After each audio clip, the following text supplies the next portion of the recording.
Have you ever told someone about your dream and suddenly it felt smaller? At first you were excited, you believed in it. But after saying it out loud, something changed. What once felt possible now feels fragile. And if that doubt stays, the dream does not grow. It slowly disappears. Why does that happen? This is the story of Priya and what she learned about silence, doubt, and growing a dream without asking for permission.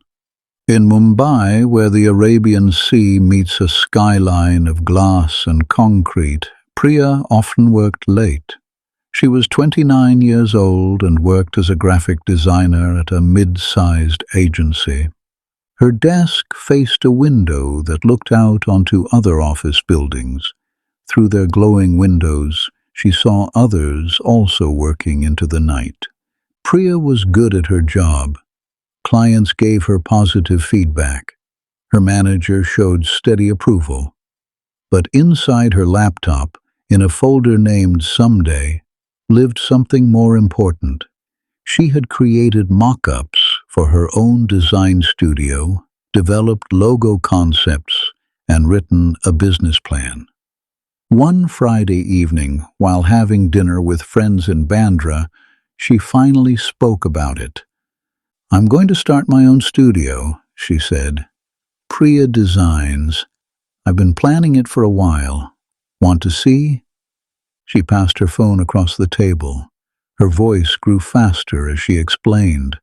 "I want to work with sustainable brands, with local artisans, with people who have real stories, not just big companies." Her friends smiled politely, but their reactions were cautious. "That's a great idea," one of them said, "but you know how hard it is. My cousin tried and lost everything. Maybe wait a few more years to get more experience. The market is already full." Priya nodded and changed the subject. That Sunday she tried again, this time with her family. "I'm planning to leave my job and open my own studio." Her uncle laughed, not unkindly, but with the disbelief of someone who thinks you are dreaming too big. "Everyone wants to be an entrepreneur now. It is the Instagram effect," he said. Her aunt patted her hand gently. "Keep your good job, beta. Stability is important." The following Monday, while making chai in the office kitchen, Priya mentioned her idea to her colleagues. "Oh, everyone talks about that," one said. "Very few actually do it." "You will miss the regular paycheck," said another. "What if no clients come?" Each conversation took something away from her. By the end of the week, she stopped opening the Someday folder. What had once made her feel alive now made her feel naive. Weeks passed. The dream that used to keep her awake with excitement now kept her awake with doubt. Maybe they were right. Maybe she was just another dreamer with a laptop and unrealistic ideas. One evening she visited her mother's older sister, Kamala Auntie. Kamala had built a respected textile business over 2 decades. She had done it quietly, no announcements, no social media, just steady, honest work. They sat on the balcony. The sound of Mumbai drifted up from the street. A cup of chai stood between them. "You look tired," Kamala said. Priya told her everything. The idea, the negative responses, the doubt that followed. Kamala listened. She sipped her tea and then said, "When I started my business, I told no one, not even your mother." Priya looked at her, surprised. "There is an old saying in our family," Kamala continued. "Dreams are like seeds. They need darkness to grow. If you bring them into the light too early, before they have roots, they begin to die." She paused, then added, "People do not mean to harm your dreams. They think they are protecting you, but their fear and their past failures can become too much, like too much water for a small plant. Priya asked, "So what did you do?" "I worked quietly," Kamala said. "Every morning before the house woke up, every night after dinner. I told no one. And by the time they saw my work, it was no longer a dream. It was real.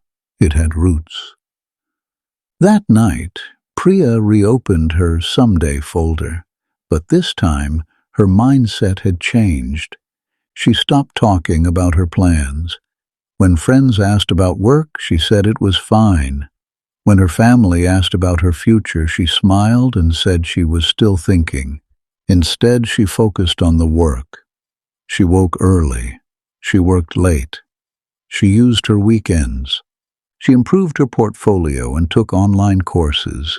She studied other design studios. She saved money. She accepted small freelance projects. A logo for a cafe, a rebrand for a small startup. She did not post about it. She made no announcements. She simply worked. Some evenings felt long. The city outside her window was loud and restless, but her apartment stayed quiet. Only the sound of her keyboard filled the room. There were nights when doubt still appeared. It came softly, without drama. She noticed it and kept working anyway. Progress did not arrive all at once. Some days brought nothing new, no replies and no feedback, just effort. Other days brought small signs that she was moving in the right direction. A client recommending her to someone else, a short message saying thank you, a payment that arrived on time. She learned to trust these small signs more than excitement. Excitement had misled her before. Quiet consistency did not. Over time, her client list grew, slowly but steadily. Her confidence returned. It was no longer loud or full of excitement. It was quiet and strong.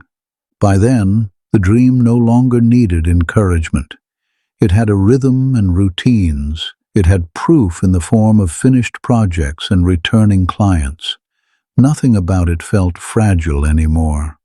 What once lived only in her imagination now existed in contracts, emails, and shared folders. It was not perfect.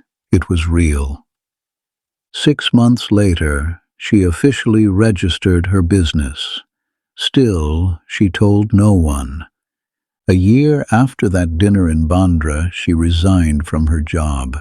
This time, when people asked her why she was leaving, she had a clear answer. She was not planning anymore. She was already doing. "I have been running my studio for some time. It is working.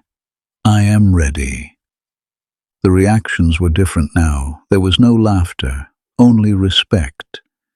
Her uncle asked for her business card. Her colleagues asked how she managed both jobs. Her friends asked if she needed help or was hiring. Priya appreciated their interest, but she did not need their approval anymore. The work spoke for itself.